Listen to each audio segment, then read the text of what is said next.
Here we have shiitake mushrooms that I've dehydrated over the past 24 hours. I put it down for 24 hours, set it at the lowest temperature and just left it. Didn't really have to do anything else with them. I cut them up into centimetre pieces and then you can just put them all in your jar or a Ziploc bag. Sorry, not a Ziploc bag, a vacuum seal bag if you vacuum seal. I generally put mine in a jar, and then you can put some oxygen absorbers in there if you've got them, or just as long as the inside of the jar is bone dry, you should be fine for about a year. Oxygen absorbers if you want to keep them longer than that. I generally just, as I come across them, I'll pick them out and bring them home, dehydrate them, and then I know I've got them on my shelf. I do get these for quite cheap because they're not cheap really in general, but if you know what you're looking for when you're out foraging or anything like that, then you can get them for free. Dehydrate them, and you've got them there for risottos or steak and chips or anything like that. You can use one of these jars, which is a Kindler jar. They are expensive though, I think that they're about £5 each. But what I've switched over to now is the mayonnaise jars. I didn't actually realise there was 2 different size jars, but get the bigger jars if you can.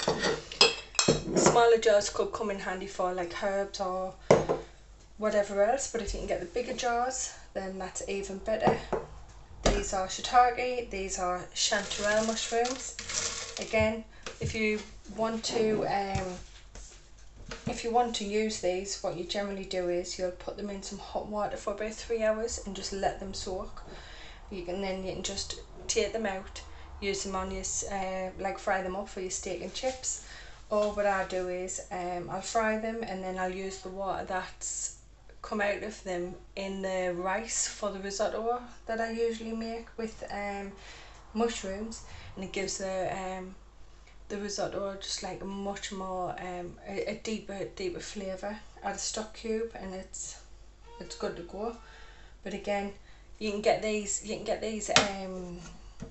dehydrators, you know, off the marketplace for about £10, £15. That's how much I got this one for, because I was just starting out. I'm thinking next year I'm going to upgrade to the Excalibur, and I'll probably pass this one along if it's still in decent condition to somebody else who's just starting out. And as I say, do this, you've got mushrooms on your shelf for like 2 years more if you use oxygen absorbers. You don't need to water bath them, you don't need to pressure cook them, just put them in. The least you open them, the longer they last. So if I was going to do like a mushroom pie, I would open one of these and I would use, you know, the whole jar, or I would plan to make at least 2 or 3 meals during the week to use the whole jar so it didn't go to waste. But again, you know these are done when you hear the crack. And they really hydrate really well actually. So easy to do. A lot of countries do it where they do it outside. In China they have the big plates like this and they'll just put them outside, and it's like a sun-dried tomato type of thing. That's how they do it in Italy. So they'll do stuff like this outside with mushrooms, which is great because you're not using any electric, you know. And this is one of the types of preservations where you can just turn it on and just walk away, you know. You're not standing over it like a water bath. You're not waiting for the boil, you're not waiting for it to reach temperature, you know. You're not having to watch it all the time. It's just turn it on, walk away. And if it's in your kitchen, you or your family or whoever else is usually in there 5, 6, 7 times. Well, mine is 5, 6, 7 times a day.